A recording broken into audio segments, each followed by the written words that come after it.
your question is exactly comes down to the issue, and this is what integral transformative practice is meant to help with a little bit. There are at least a couple important ways that not all of you is at the same level all the time. Yeah. All you have to do is go home for Thanksgiving. Turquoise, yellow, green, blue, red. Most people get down to red. I try to go for beige because it's just complete unconsciousness. And if you're having trouble getting down there, start the eggnog early. Just don't. There are at least two ways that these things catch us up and catch us up really bad. One is what we call levels and lines. And that is if we look at these dozen or so intelligences that people have, sometimes you really excel in some and don't do too well in others. That's okay. You don't have to top out all the way across. I mean, if you had all 12 of your intelligences, topping out at turquoise or something, I don't know, I think that's more like a cartoon character than a human being. Most people excel in one or two lines, and that's okay. You can do very well maybe in cognitive and interpersonal. Maybe you're not going to be so well in mathematical and musical or kinesthetic. To be integral doesn't mean that everything, that you're getting the cigar, that you're a decathlon Olympic psychological champion all the way across the board. It means you're integrally informed about where your strengths and where your weaknesses are. And if you have problems in some of these lines, you can specifically address those. That's what we do find, is that if you're not doing well in one line and there's a real pathology or a real mess there, it will screw you up almost all the time. You've got to really pay attention to that. And that means that in any of these developmental sequences, you can develop a snarl, a miscarriage, a type of pathology. And you do have to address those.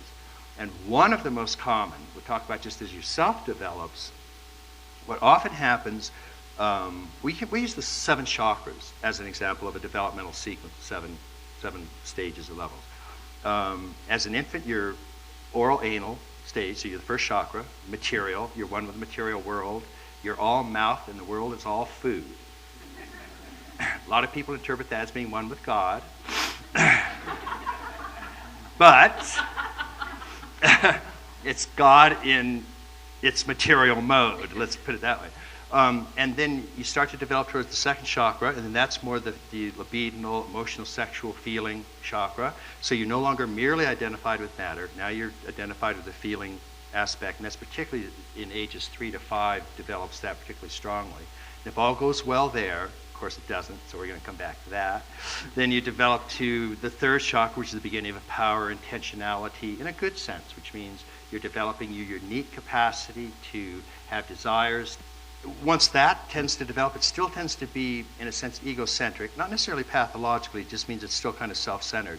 As you move to the fourth chakra, then you're starting to take the role of other and develop concern and love and care for others and so on. Now, what happens in any of these developmental sequences is if something goes wrong at a particular stage, it can be trauma, it can be fixation, it can be environmental toxins, it can be brain chemical imbalances, is that you don't integrate the aspects of consciousness at that stage that you should integrate. And so it kind of gets split off as a subpersonality, as a dissociated component. Now, if it's just a small aspect of your impulses, then it's just maybe a repressed impulse, maybe a little bit of anger. You can't get angry because your parents will punish you if you talk back or something like that. Or a little sexual impulse or a little... If it's just that, then you just split it off as a little shadow element. And then that's a minor problem and you hopefully won't cause too much trouble. But the bigger that gets, you almost sort of start getting these subpersonalities. And we all know what that means. We all know what subpersonalities are. You're going fine, there's a little stimulus, and then all of a sudden you're a psychotic nutcase or hysterical or screaming or regressed or something like that. What can happen is if you look at almost any developmental sequence, what you find going through the development is there's all these little subpersonalities, stronger or weaker, that have kind of been split off in the normal course. Usually they don't cause too much trouble. They're just other little voices that you can, the devil in my ear kind of voice. And some of them can really get quite severe. The severest case, you have multiple personalities. They actually don't know about each other's existence. They become so split off and dissociated. And so what happens is that when you split off a component of consciousness, at whatever stage it's at, it retains the characteristics of that stage. So if you split it off in around second chakra or third, it can literally be a 7-year-old subpersonality. And transactional analysis talks about its child ego states. It's actually 7 years old or 8 years old or 9 years old. And you can tell when it comes on. You're reduced to a childish, whining. Hang around a few more minutes. I'll demonstrate, because I can do this really well. And so they're all kind of down there. Therapy, in the broad sense, means what's happened is that, well, let me back up and say that there's a fundamental rule about development. And Robert Keegan from Harvard, who's also a founding member of Integral Institute, probably the world's best known developmental psychologist, summarized it by saying, the subject of one level becomes the object of the subject of the next level. So when you're at the second chakra, you're identified with it. You're aware of matter as an object, but you can't be aware of the level you're identified with because it's you. It's too close to it. You can't see it. But as you develop to the third level, then you disidentify with, you can start to see the second. It's an object in your awareness. You're no longer exclusively identified with it. But now you are identified with level 3. So you can't see that. That's your blind spot. That's what you are. You're embedded in that. But if development continues, you disidentify with that, you raise to the next highest level, and that becomes an object. The reason meditation accelerates development is because you're sitting and watching, you're objectifying stuff that you had identified with. And so as these subjects come up in your awareness, you're looking at them as an object, and you're disidentifying with them. And increasingly they arise then in a space of open emptiness. And when all selves have been disidentified with, when all selves have been died to, then all that's left is radical no self or no mind, which is this vast transparency that you are moment to moment. And then your self is everything that's arising moment to moment. It's not some separate subject in here looking at the world out there. In the meantime, however, there are all these little subjects that got split off. And because they're now split off, you really can't disidentify with them. Because they're dissociated and cut off. It would sound like, well, I've already disidentified with them. No, you haven't. They're dissociated. You never actually integrated them, so you can't let go of them. So there are all these hidden little miniature egos, if you will, that are clamoring for your attention. They still have the same needs they had when they were split off.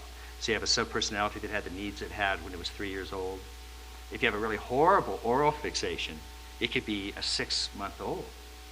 And you're feed me, kind of thing. So all of those are, in a sense, parts of consciousness that therefore can't be really let go of because they're split off. So that's why when you get in circumstances that remind you of these, so that they come up, all of a sudden you can be doing fine. You're somewhere up here just doing fine, and you hit the right stimulus, and all of a sudden, pow, out this thing pops, and it takes over. And it often has its own posture, and your face gets red, and your veins pop out, and it's really outrageous. Those are the things that watch Stewart's performance. I mean, so classically, what happens in the worst case scenario, the therapy that was pioneered on this, by actually having the multiple personalities start talking to each other, that was the start. And you actually had to get them back so they could identify with each other and see that there was some commonality. Then they could be integrated and then let go. So the ultimate point is to sort of objectify everything until there's nothing but the true self or absolute subject. And it can't be made a subject at all. I mean, you can't see that vast sea. It's just a vast emptiness in which all of this is arising moment to moment. And that's openness to the transparency that's your fundamental condition, your ever-present Buddha nature, Buddha mind. But as long as there are these little sealed-off pockets, then that's what's very hard to deal with. And meditation is very good at that. But sometimes you actually have to get in and do psychodynamic work because there's a repression barrier that's hard to get out by just giving it awareness. You have to use certain techniques like dialogue and so on to actually get in and uproot some of these things. But working with those subpersonalities is a very important part of it. Does that help? Yeah. Again, the central technique of meditation it works really well because you really are in the best sense, detaching, not in a repressive sense, but non-attachment to that which is arising.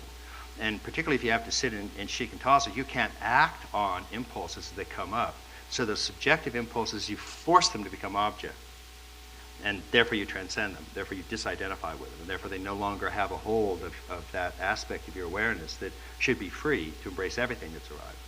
But because some of these psychodynamic ones are so repressed that meditation is sometimes not very good at getting at those.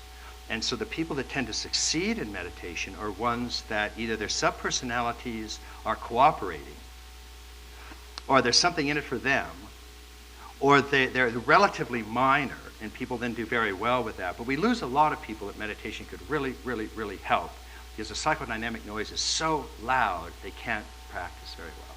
So that's why at that point we want to try to give a bit more integral transformative practice to help us.